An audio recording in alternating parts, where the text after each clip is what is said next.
Hello everyone, আমি সুচেতা। আমার আরও একটি নতুন ব্লগে সবাইকে ওয়েলকাম। এখন আমরা লাঞ্চ করতে এসেছি ওমানের মাস্কাটে একটা অথেন্টিক টার্কিশ রেস্টুরেন্টে।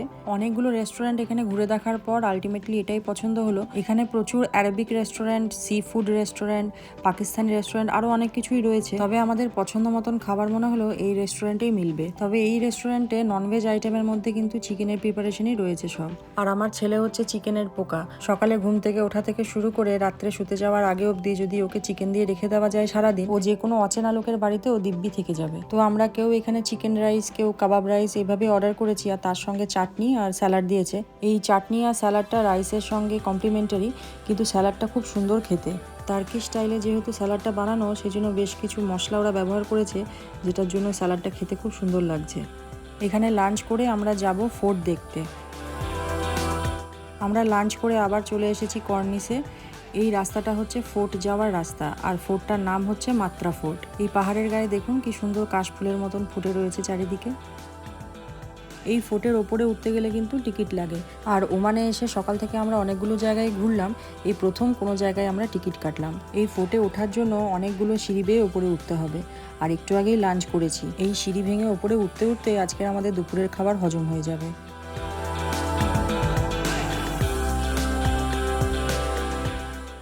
বাইরে যে কটা সিঁড়ি দেখলেন সেখানেই শেষ নয়, ভেতরে ভেতরেও আবার অনেক সিঁড়ি আছে, যেগুলো ভেঙে এখন উপরে উঠতে হবে।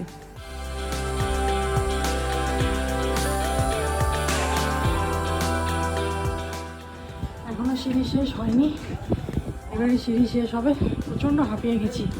ফোর্টের কিছুটা উপরে ওঠার পর বাইরেটা কত সুন্দর লাগছে একবার দেখুন। এতগুলো সিঁড়ি ভেঙে উপরে উঠেছি, সবাই ভীষণ হাঁপিয়ে গেছি, সেজন্য এখানে সবাই একটু রেস্ট নিচ্ছি। এরপর আরও বেশ কিছু সিঁড়ি আছে, সেগুলো পার করতে পারলেই একদম ফোর্টের শিখরে পৌঁছে যাব। এই ফোর্টের ওপর থেকে দেখলে সমুদ্রটা কত সুন্দর লাগছে না?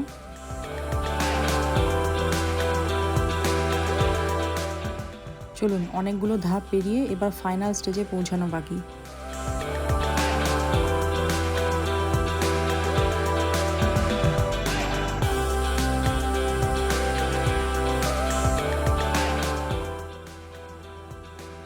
ওই ওপরে আমাদেরকে উঠতে হবে, এখনো অনেকগুলো সিঁড়ি বাকি।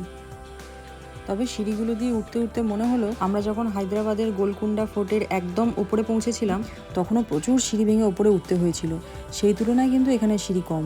ওর বাবা এখন ছেলেকে বোঝাচ্ছে এই কামান তখন কিভাবে ব্যবহার করা হতো। এই যে এটা হচ্ছে মেশিন গান। যখন আভাস পেত যে শত্রুপক্ষ জাহাজে করে দেশে ঢুকছে, তখন তাদেরকে আটকানোর জন্য এটার ব্যবহার শুরু হতো।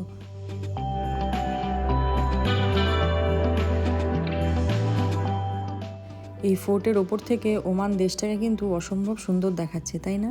আকাশ আর সমুদ্র মিলেমিশে একাকার হয়ে গেছে।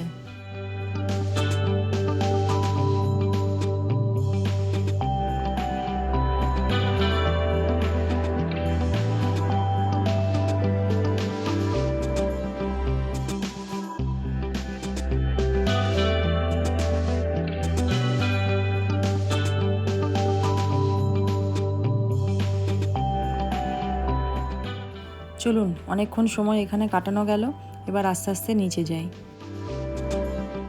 কষ্ট করে এতগুলো সিঁড়ি ভেঙে যদি উপরে উঠতে পেরেছি, তাহলে নামাটা তো কোনো ব্যাপারই নয়।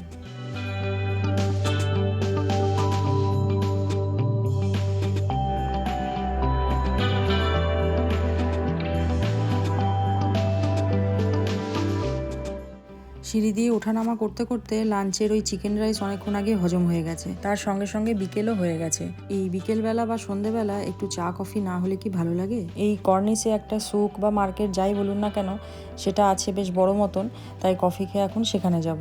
আজকে সারাদিন প্রচুর ঘোরাঘুরি হয়েছে, তাই আজকের মতন শেষ ঘোরার জায়গা হচ্ছে এই সুক বা মার্কেটটা। এই মার্কেটটাও ঘুরে দেখতে দেখতে প্রায় সন্ধেই হয়ে যাবে, কারণ অনেকটাই বড় মার্কেট এটা।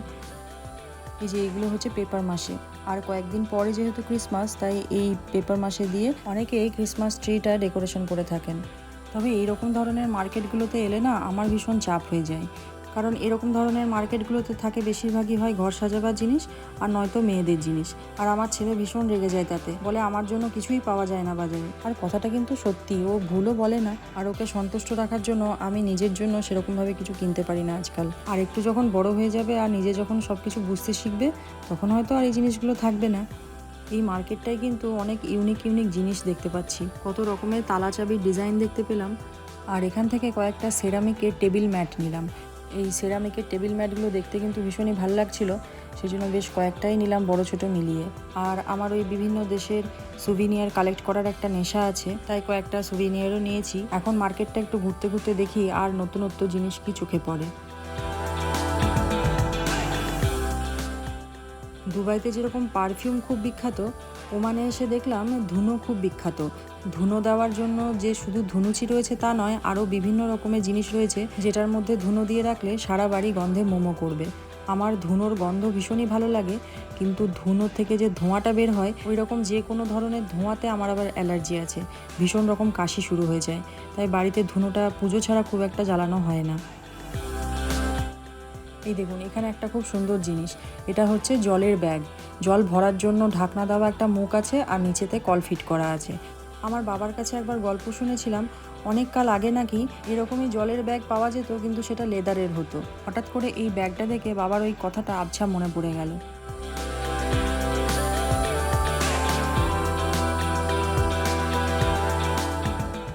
এখানে বিভিন্ন ধরনের অ্যারাবিক মশলা আর তার সঙ্গে বডি স্পা করার জন্য বিভিন্ন রকমের জিনিস রয়েছে। এই যে এই কালো পাথরগুলো বডি স্পাতে ব্যবহার হয়। আবার অনেকেই সাদা জামা কাপড়ে উজালা ব্যবহার করেন, সেই উজালার পরিবর্তে এখানে নীলের বড়ি রয়েছে।